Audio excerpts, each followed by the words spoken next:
Itu daripada 3. Dan itulah dia 3 hikmah yang disenaraikan daripada Ramadan.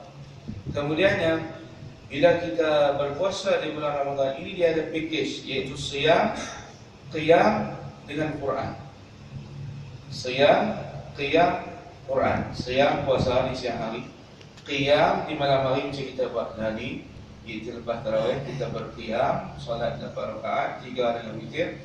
Itu dipanggil qiyam. Tambah lagi sekali tahajud dan sebagainya, qiyam.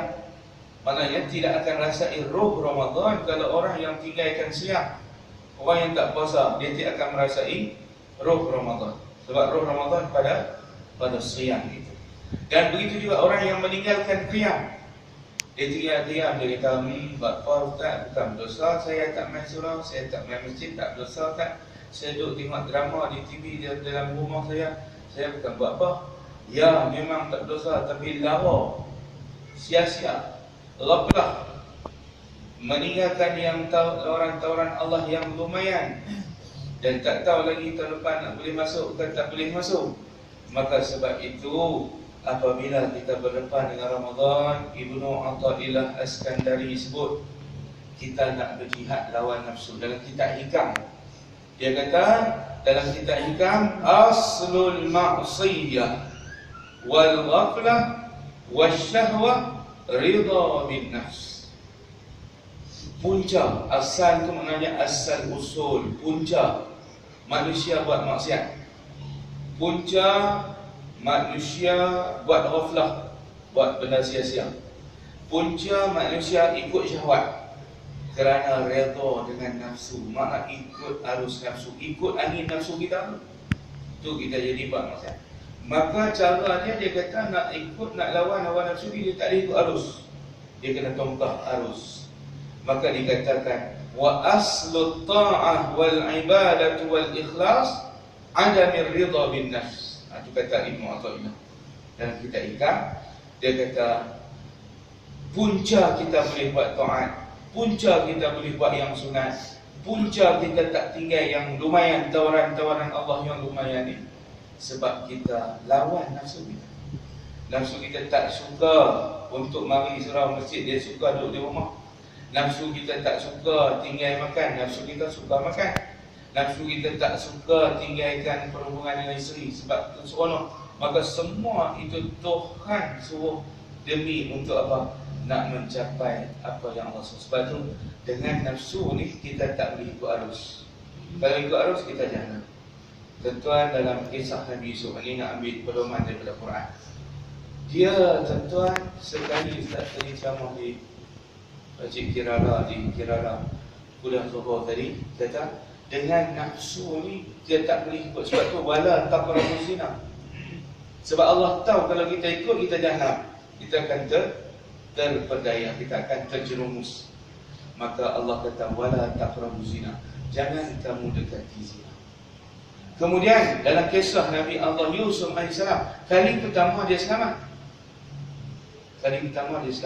Dalam kisah Imra'atul Aziz dengan Zulaikha disebut dalam tafsir kita, masyhurlah Zulaikha. Tetapi apabila dia menang kes, dia tak pilih untuk duduk di istana tu. Dia pilih untuk masuk penjara. Kerana apa dia kata? Aku tak mampu nak jaga nafsu aku. Sekali mungkin Tuhan tolong. Tapi kalau hari-hari dia main buat goda, dia main buat tipu daya, dia buat goda-goda dia, siapa nak erat tahan, kepiah sak mana, soban sak mana pun pelanting tu, main dengan nafsu. Maka sebab itu dia kata qala sijnu ahabbu ilayya mimma tad'unani ilayhi. Aku lebih suka masuk penjara. Itulah dia nak tunjuk kepada kita bahawasanya nafsu tak boleh duduk tunggu di situ. Kita kena buat lari diri kita. Kita kena lawan nafsu ni. Cuma umpamanya kita duduk di rumah, kita terlepas peluang-peluang, tapi kita bawa diri kita, usung diri kita, mari ke surau Al-Islam, kita berjaya menyapu tawaran-tawaran Allah yang lumayan. Itulah dia respi nak lawan nafsu. Ibnu Athaillah As-Skandari kata, jangan ikut arus, lawan arus dengan nafsu. Tak boleh. Kalau kita ikut, jangan. Sebab tu jangan berbicara pasal. Sebab tu jangan duk cari, jangan duk mengorat, jangan duk berkapul, jangan duk apa, sebab kamu akan kalah, sebab dia akan bawa ke situ. Maka Islam larang kapul, larang segala-galanya dilarang. Aurat jangan didedahkan, sebab dia akan pergi ke situ, nafsu. Maka sebab tu inilah dia yang kita nak kenal dalam bulan Ramadan. Maka yang akhirnya falsafah daripada Ramadan, tuan-tuan dan puan sekalian, ada orang dia kata kita kena tengok puasa binatang untuk ambil istifadah, ambil manfaat, ambil ibrah, pengajaran. Kita binatang pun puasa, umpamanya ayam puasa untuk nak dapat zuriat. Dia mengeram atas telur. Ibu ayam ni dia duduk mengeram atas telur. Induk ayam ni dia tak makan, tak minum. Pasal apa? Kerana nak menghasilkan zuriat dia. Lepas pada telur tukang jadi anak ayam. Hasil daripada dia berpuasa, dia merubah telur jadi ayam, anak ayam. Maka tu puasa ayam. Ini puasa ulang pula. Puasa ulang, dia puasa untuk survive. Maknanya dia kena puasa untuk survival, kelangsungan hidup dia. Dia tak puasa, dia tak hidup, dia akan mati. Maka puasa ulang, tuan-tuan dan puan sekalian, dia tak berubah apa-apa sebelum puasa dengan selepas puasa, nothing different. Oh, cakap putih, tak? Tidak ada beza. Pasal apa tidak ada beza? Sebab nama dia lepas puasa dengan sebelum puasa sama, nama ulang. Kemudian rupa dia sebelum dengan selepas puasa sama, rupa ulang juga, tak ubah sikit pun. Kemudian makanan dia sebelum puasa dengan selepas puasa sama. Kemudian jalan dia, cara hidup, cara berjalan sama, jalan dengan perut. Sebelum puasa jalan dengan perut, selepas puasa berjalan dengan perut. Tabiat dia sama, sebelum puasa dengan selepas puasa. Yang kita nak ambil ialah puasa ulat. Sebab ulat ni dia berubah, dia transform diri dia. Sebelum puasa dengan selepas puasa beza jauh. Umpamanya nama dia sendiri, nama dia tuan-tuan, sebelum puasa ulat, selepas puasa kupu-kupu. Nama dia rama-rama, nama dia butterfly. Tuan-tuan dan puan sekalian, itu dari segi nama. Jadi kita selepas puasa kita upgrade muttaqin, bukan mukmin. Sebab tu ya ayyuhallazina amanu kutiba alaikumus shiyam kama kutiba alal ladzina min qablikum la'allakum tattaqun. Makna nama kamu selepas puasa ialah muttaqin, bukan mukmin lagi. Upgrade nilai mukmin itu kepada muttaqin, naik kepada maqam muttaqin sepatutnya. Ini bagus. Yang kedua dari segi rupa, berubahlah rupa kita sebelum puasa dengan selepas puasa. Awak rupa puasa mana? Kurus sikit ke? Tak. Bukan masalah kurus dari segi orang kata apa, perangai kita, rupa kita berubahlah sikit.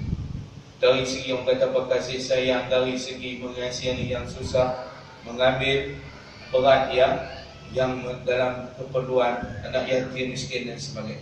Yang ketiga, dari segi berjalan, cara berjalan kita. Lepas tuan-tuan yang kata ulat, jalan terlompat-lompat, terjentak-jentak, terhegeh-hegeh waktu ulat. Tetapi selepas dia jadi ramah-ramah, terbang tinggi.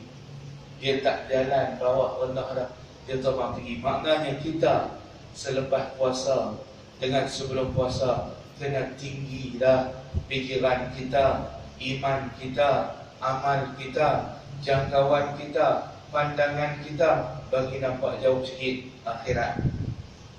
Kalau duduk bawah tak nampak, kalau duduk tinggi nampak akhirat. Siaran tu dia jelas, dapat coverage liputan yang kuat bila kita tinggi, bila kita fikir tinggi, bila kita pakai wahyu, bila kita pakai Quran, liputan kita tinggi, iaitu liputan dunia dan akhirat. Tak ditawarkan oleh mana-mana syarikat telekomunikasi, melainkan telekomunikasi Allah, iaitu Quran.